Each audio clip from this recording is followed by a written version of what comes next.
بسم اللہ الرحمن الرحیم۔ ناظرین، ضیاء حیات، کیا واقعی انسان فرشتے اور شیطان کو دیکھ سکتا ہے؟ ایک بادشاہ نے ایسی ہی خواہش کا اظہار کیا کہ مجھے شیطان اور فرشتہ دونوں کی شکل دکھائی جائے۔ اب اس کا نتیجہ کیا نکلا اور فرشتہ اور شیطان کی شکلیں اس کو کیسے دکھائی گئیں، یہ ایک واقعاتی میں پیش کر رہا ہوں آپ کے سامنے کہانی، جو کہ جس کا حقیقت سے تو تعلق بظاہر نظر نہیں آتا، لیکن اگر سوچا سمجھا جائے تو یقینی طور پہ آپ محسوس کریں گے کہ ہاں ایسا ممکن ہے، اور یہ سب کچھ ہمارے معاشرے میں یا سوسائٹی میں ایسا ہے۔ تو ہمیں شیطان بھی نظر آتے ہیں اور ہمیں فرشتے بھی نظر آتے ہیں، تو ان دونوں چیزوں کی اس واقعے میں نشاندہی کی گئی ہے۔ امید ہے کہ آپ کو آج کا یہ ویلاگ پسند آئے گا۔ اگر آپ کو آج کا یہ ویلاگ اچھا لگے تو زیادہ سے زیادہ میرے چینل ضیاء حیات کو سبسکرائب کریں، شیئر بھی کریں، اور لائک اور کمنٹ کرنا کسی صورت نہ بھولیں۔ اور دوسری بات یہ بھی میں آپ کو بتا دوں کہ انشاءاللہ آج رات کو یا کل رات میں براہ راست یعنی لائیو یوٹیوب پر آپ کی خدمت میں حاضر ہوں گا، تو امید ہے کہ آپ کو اچھا لگے گا۔ تو آئیے چلتے ہیں کہ اب اس شیطان اور فرشتے کی دیکھنے کی خواہش کی طرف کہ اصل واقعہ کیا ہے۔ کسی ملک میں ایک بادشاہ تھا، اس کی خواہش تھی کہ وہ فرشتے اور شیطان کی تصویر دیکھے۔ اس نے اپنے ملک کے سب سے بڑے مصور کو بلایا اور کہا کہ میری یہ خواہش ہے کہ میں اپنی زندگی میں فرشتے اور شیطان کو دیکھوں، اور خدا را میری یہ خواہش پوری کر دو، بدلے میں تمہیں بہت زیادہ انعام و اکرام سے نوازوں گا۔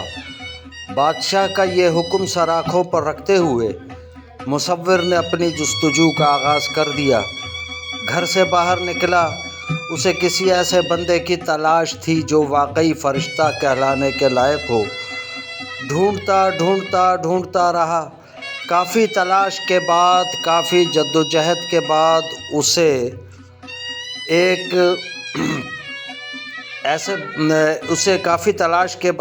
ایک ایسا بچہ ملا جو بہت ہی زیادہ خوبصورت معصوم تھا۔ اللہ نے اس بچے کو بڑے ہی حسن سے نوازا تھا۔ اس مصور نے اس بچے کی تصویر کاغذ پر بنا لی اور بادشاہ کے پاس لے گیا۔ یہ لو جی فرشتے کی تصویر۔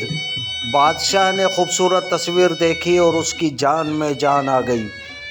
دیگر نے بھی یعنی اس کے درباریوں نے بھی یہ تصویر دیکھی اور اس مصور کے فن کی داد دیے بغیر نہ رہ سکے۔ اس کی خوبصورتی کا اعتراف کیا اور انعامات سے نوازا گیا۔ اس کے بعد مصور نے مختلف شہروں کی پھر خاک چھاننی شروع کر دی۔ اب اسے کسی ایسے بندے کی تلاش تھی کہ جس کا چہرہ شیطان کے چہرے سے ملتا جلتا ہو۔ وہ مختلف جیلوں میں گیا، قیدیوں کو دیکھا، مجرموں کو دیکھا، شرابیوں کو، زانیوں کو، چوروں کو، ہر طبقے کے برائی والوں کو دیکھا، لیکن اس کی نظر میں یہ سب اللہ کے بندے تھے۔ اگرچہ انہوں نے بعض غلطیاں بھی کی تھیں، مگر یہ سب اللہ کے بندے اسے نظر آتے تھے۔ اس جدوجہد میں اسے 20 سال کا عرصہ گزر گیا۔ اتنا عرصہ گزرنے کے بعد جب یہ تھک کر گھر آ کر بیٹھ گیا، 20 سال کے بعد بادشاہ کو پھر یہ احساس ہوا کہ زندگی کے آخری ایام ہیں، میری ایک چھوٹی سی خواہش پوری نہیں ہوئی۔ فرشتہ تو میں نے دیکھ لیا، لیکن اب شیطان کو ابھی تک نہیں دیکھا، اور میں اسے اپنے جیتے جی دیکھنا چاہتا ہوں۔ اس نے پھر مصور کو بلایا اور کہا کہ میں تمہیں 1 ماہ کا اور وقت دیتا ہوں اور مہلت دیتا ہوں۔ اگر تم نے 1 مہینے میں شیطان کو نہیں دکھایا تو تیرا سر تن سے جدا کر دیا جائے گا۔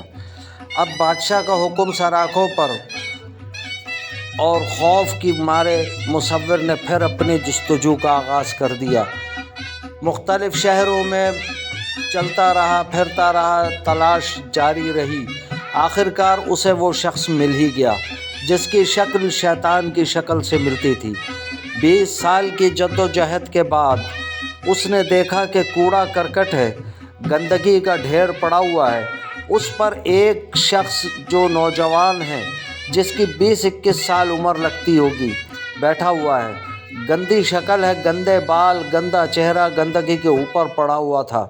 20 سال تک اس نے اس طرح کا بندہ نہیں دیکھا۔ اسے یہ دیکھ کر یہ احساس ہوا اور اندازہ ہوا کہ شاید اس کی شکل شیطان سے ملتی جلتی ہو۔ اس مصور نے اس کو کہا کہ میاں، میری زندگی اور موت کا مسئلہ ہے۔ اگر میں نے بادشاہ کی خواہش پوری نہ کی تو بادشاہ میرا سر تن سے جدا کر دے گا۔ میں تجھے بدلے میں کچھ رقم دیتا ہوں، تو مجھے اپنی تصویر بنانے دے۔ اس نوجوان نے اسے اجازت دے دی اور رقم لے لی۔ اب مصور اس نوجوان کو دیکھ کر شیطان کی تصویر بنا رہا تھا۔ تصویر بناتے وقت مصور نے دیکھا کہ وہ نوجوان رو رہا ہے۔ اس مصور نے رونے کی وجہ پوچھی، جس پر اس نوجوان نے چیخ کر کہا کہ میاں، تم مجھے پہچانتے ہو؟ مصور نے کہا کہ نہیں۔ اس نوجوان نے کہا کہ میاں، میں وہی بچہ ہوں جس کو دیکھ کر 20 سال پہلے تم نے اور میرے حسن کو دیکھ کر اور میری خوبصورتی کو دیکھ کر، میری معصومیت کو دیکھ کر میری فرشتے کی تصویر بنائی تھی، اور جس بچے کا حسن دیکھ کر اور نئے نقش دیکھ کر تو نے فرشتے کا روپ دیا تھا، ہائے آج میں وہی شیطان بنا بیٹھا ہوں۔ یہ مجھے میرے اعمالوں نے شیطان بنا دیا ہے۔ تو ناظرین، آپ اس کہانی کو سن کر آپ اندازہ کریں کہ انسان فرشتے سے شیطان کیسے بنتا ہے۔ امید ہے کہ آپ کو یہ کہانی اچھی لگی ہوگی اور سمجھ میں آنے والی چیز ہے۔ اس کو سمجھنے کی کوشش کریں گے۔ جزاکم اللہ خیرہ، والسلام علیکم ورحمۃ اللہ وبرکاتہ۔